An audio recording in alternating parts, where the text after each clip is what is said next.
The message arrived at 11:04 p.m., glowing against the dim kitchen like a warning light. I'd just finished sealing the last little Aloha gift bag for my grandkids when my phone buzzed. I expected a reminder from the travel agent, not this. Mom, you won't be joining us. Tanya wants the vacation to be just her family. You've already done your part by paying. For a moment, I didn't breathe. I just stared at the words, cold clipped, delivered without so much as a thank you. My reading glasses slipped down my nose as if they didn't want to witness it. The kitchen suddenly felt too quiet. The fridge hummed. The clock tapped.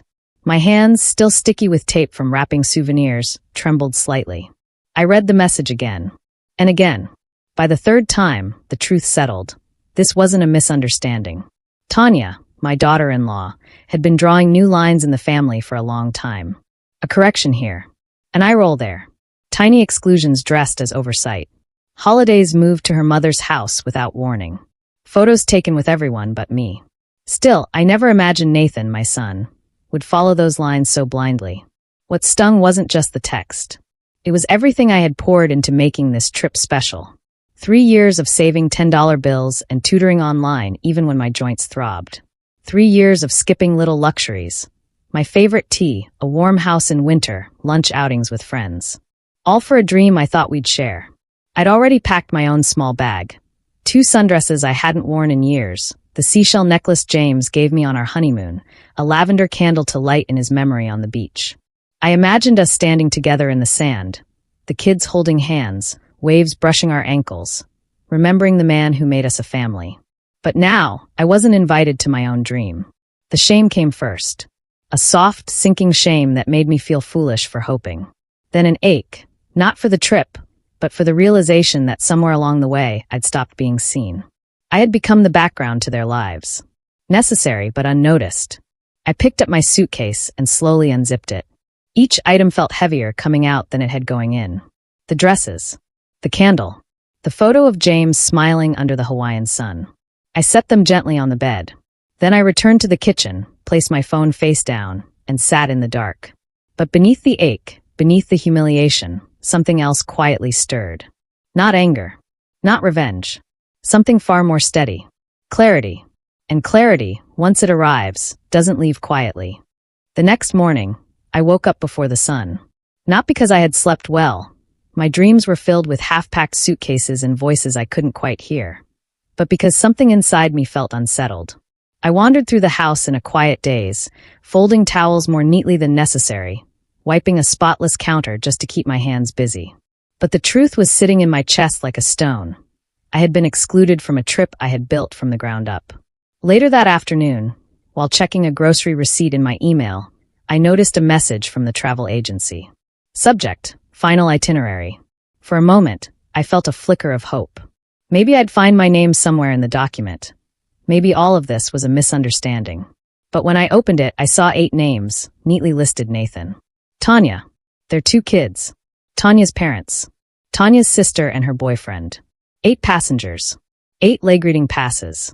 8 guests registered at the villa. Not 9. Not including me. It wasn't an oversight. It was my intention. Before I could process that, my phone lit up again, this time with a call from Tanya. Not my son. Tanya. Her voice was coated with a sweetness that sounded more like thin plastic than anything real. Just checking in, she chirped. Wanted to confirm the final payment hits tomorrow. Everything's set on your end, right? There was no thanks. No kindness. Just expectation. I swallowed the lump in my throat and asked softly, "Is there anything I should bring for the kids? Snacks? Games?" They get nervous on long flights. A pause. A sharp inhale. Then her cheerful tone snapped into something colder. "Oh no, Marilyn. You don't need to pack a thing. Really, you should stay home. Rest. This trip isn't, well, it's better if it's just us. Just us." As if I had forced my way into their lives instead of pouring years of love, and now money, into them. When she hung up, the silence in my kitchen felt louder than her voice. I walked to my bedroom, opened the small fireproof lockbox under the bed, and pulled out the travel fund documents. My name was printed clearly across every page. Account holder, Marilyn Rose. No co-signers. No shared access. No alternate authorization. It hit me, with a strange mix of sorrow and clarity. They never intended for me to be part of this trip. They only needed my wallet. That's when the shame I felt the night before began to shift, slowly, quietly, into something steadier. Not anger, not revenge, something closer to recognition. Awareness. And awareness is a powerful thing, especially when paired with control. Because as they prepared to fly off to paradise without me, they had no idea the trip they were counting on was about to take a turn they never saw coming. I didn't make any decisions that night. Instead, I sat in James's old armchair, the one he used to call the lookout, and let the house settle around me. No television humming in the background, no radio murmuring from the kitchen. Just quiet. A quiet so dense it felt like it was listening. I opened my laptop, and the familiar blue glow lit my face. My travel fund account sat at the top of the bookmarks bar, exactly where I'd left it 3 years earlier when I started saving for this family dream. I clicked it open. There it was, $21,763.84, every penny earned from late tutoring sessions, skipped treats, canceled outings, and years of sacrifice I never mentioned to anyone. I scrolled through the linked payments. Airline tickets, villa reservation, rental car, excursions, meals, snorkeling lessons, luau tickets. 6 cards, all drawing from the same source. My fund, my name, my labor, and all of it meant to support a trip I had been cut out of. I hovered over the button that read freeze account, lock all transactions. A simple toggle. One click, and everything they assumed was guaranteed would stop instantly. But I didn't press it. Not yet. Instead, I gave them a chance. One last chance. A soft, gentle bridge they could choose to cross if they wanted to. I texted my son. Let me know if you need help packing the kids' bags. I can drop off the travel bans for Olivia if she gets motion sick. Read at 2:11 p.m. No reply at 2:12. None at 3 o'clock. None by evening. Silence. Silence where gratitude should have been. Silence where love should have lived. And that silence spoke louder than any apology ever could. That's when it became clear. There was no misunderstanding. No accident. No poor communication. They simply expected me to fund their joy while remaining invisible. So I went back to the banking app, took a breath, and clicked the button. The icon turned blue. Freeze mode activated. Linked cards disabled. No warning sent. No alerts triggered. No messages delivered. The kind of silence they had used on me returned cleanly, quietly. For the next 2 days, I went about my life as if nothing had changed. Tanya posted photos of matching paradise-bound hats. Nathan sent a family group message with a picture of their luggage lined up by the door. I didn't respond, but I saved a voice note from my youngest granddaughter. Grandma, we're going to see sea turtles. I pressed it to my heart and whispered, I hope one day you learn what presence really means. Then I made myself tea, opened a fresh document, and started a new list, names of women who knew what it felt like to give without being seen. And as their plane day approached, perfectly on schedule, they were about to learn something they never expected. Trips run on money, yes, but money runs on respect. Departure day arrived with sunlight spilling across my kitchen floor, bright and warm in a way that felt almost disrespectful.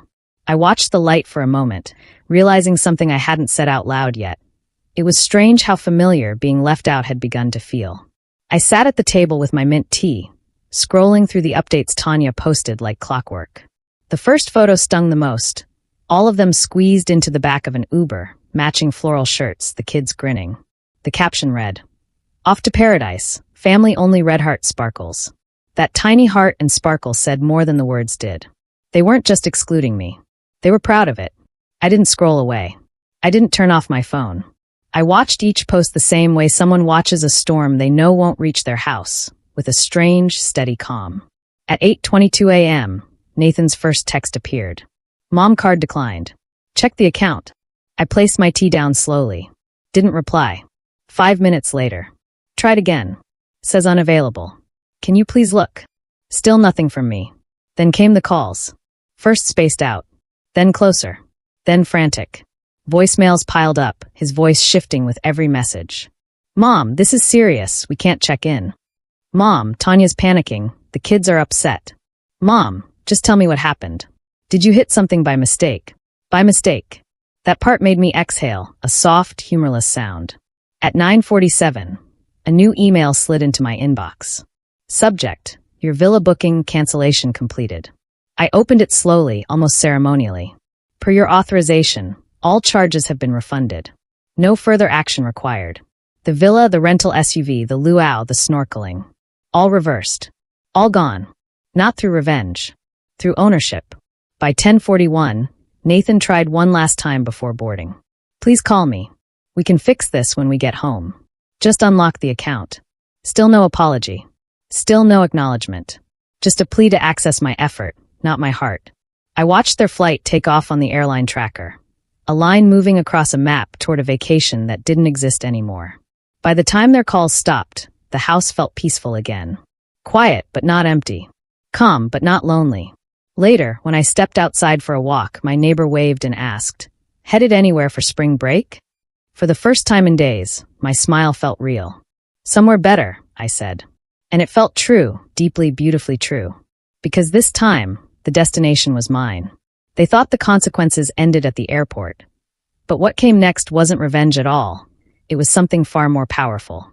The refund notifications came in slowly, like beads rolling down a string. First the villa deposit, then the rental car, then the excursions they never experienced. Each one appearing on my screen felt like a small piece of myself returning. Money I had given with love now coming back with clarity. By the third day, the travel fund I once emptied for them was full again. But I didn't feel triumphant. I felt steady, centered. Like I had finally stepped out from behind a curtain I didn't realize I'd been standing behind for years. That afternoon, I opened my old notebook. The one where I used to write down James's favorite fishing spots and the recipes he scribbled on napkins. On a clean page, I wrote a new title, Women Who Deserve Sunshine. And beneath it, I listed names that had lived in the margins of their own families for too long. Carol, who'd spent holidays alone since her kids moved across the country and forgot to call. Frances, who still cooked dinner for a husband who'd been gone 30 years. Beverly, who gave up her dreams to care for her bedridden brother. Nora, who once told me she felt like a ghost in her own home. And sweet Diane, who had helped me after my fall without ever letting me pay her back. 6 women. 6 stories of quiet, unbroken strength.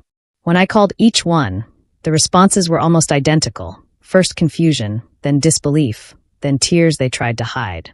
Me? You're inviting me? But why? My answer never changed. Because someone should. And because you matter. A week later, we stepped into a Hawaiian villa that looked like it had been carved out of a dream. Palm trees swayed as if welcoming us, and the air smelled faintly of plumeria and ocean salt. I walked in first and placed the newly framed picture of James at the center of the dining table. A simple walnut frame, warm and worn, just like his smile. That first night, we sat around the table, passing dishes and stories with equal tenderness. There was no tension, no pretending, no expectation to perform gratitude. Only presence. Only ease. Only women who knew what it felt like to give far more than they ever received. Each evening, we lit a candle beside James's photo. One by one, each woman shared something she'd never said aloud, regrets, memories, hopes that still flickered. It wasn't a ceremony, it was a release. On our final night, we walked along the beach together. The waves curled around our ankles, cool and comforting.